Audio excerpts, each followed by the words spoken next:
needs to be solved. Okay, it is called women's educational rights in Afghanistan.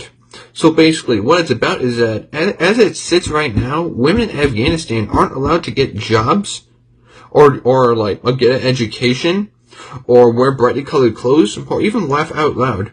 It's pretty freaking whacked up, man. And I don't know how else to say it. It's just messed up. And even worse about it, without education, women can't even get like that far in life because education is like super hecka important. And without it, they can't even do much. So we gotta stop this now, man. Well, come on, man, please. Schools is being old, hot, dirty, and not very pleasant at all. Another woman described how her school is destroyed by a flood and she was left without an education. This old school was small, no water, very hot, and it was not very clean. It wasn't nice to go there. Fought for a woman's rights to education ever since she was a child, and continues to do so today as a spokesperson for women's rights in Afghanistan. She is president of SOLA, a school founded to educate Afghan women, and in 1996 she began attending school secretly to get an education. At the end of the Taliban regime, she attended Middlebury College in Vermont, and in 2008 she co-founded SOLA with the mission of providing education for girls in Afghanistan. She received the Davis Peace Prize and was given the Vermont Campus Compact 2011 Madeline Kunin Public Service Award. She is one of Glamour magazine's top 10. So the main reason that women didn't have access to education in Afghanistan was because of the Taliban. Under their rule, the education of a woman or a girl was strictly prohibited, and anybody found breaking those rules would suffer some pretty horrible consequences. After all, it is the Taliban. People tried to fix this. They came up with some really creative ways, and for a while, they were working. They set up other schools that girls were able to go to get an education just like their fathers had and their brothers were. They were teaching them great things, but unfortunately, a lot of people still agreed with the Taliban. They thought women shouldn't get an education, that they were supposed to be small and they shouldn't know as much as men did. They found the education of women offensive and insulting, and they tried to deal with it.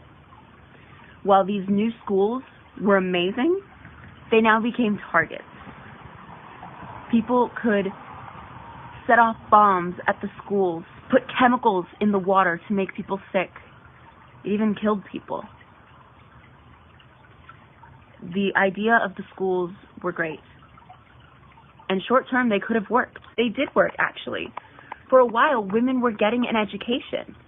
After the U.S. invasion in 2001, the government even, poured its money and its resources into education for women.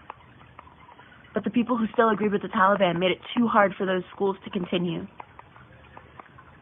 Every day those girls went to school, they were putting their lives in danger. They had no idea if somebody was going to attack them on the way to school, attack the school while they were there, attack their family, because they were sending their daughter to get an education. So in the long-term effect, these schools weren't very effective. They were great, and the idea behind them is incredible and something we should strive for. But unfortunately, it wasn't as reasonable as we had hoped. We need to find another alternative, something we can do to get women and girls an education without them feeling like their lives are in danger and their safety is at risk just because they want to go. Okay, what is something new that can be done for this crisis? Well, this may sound simple, but spreading awareness is something very simple we can all do to help out in this issue. Spreading awareness allows other people to know, such as your friends and family, about the issues that are going on in terms of women's educational rights, and that they can do something about. So spreading awareness, although it is very simple, is a very clean, effective way to help out, for you to help out.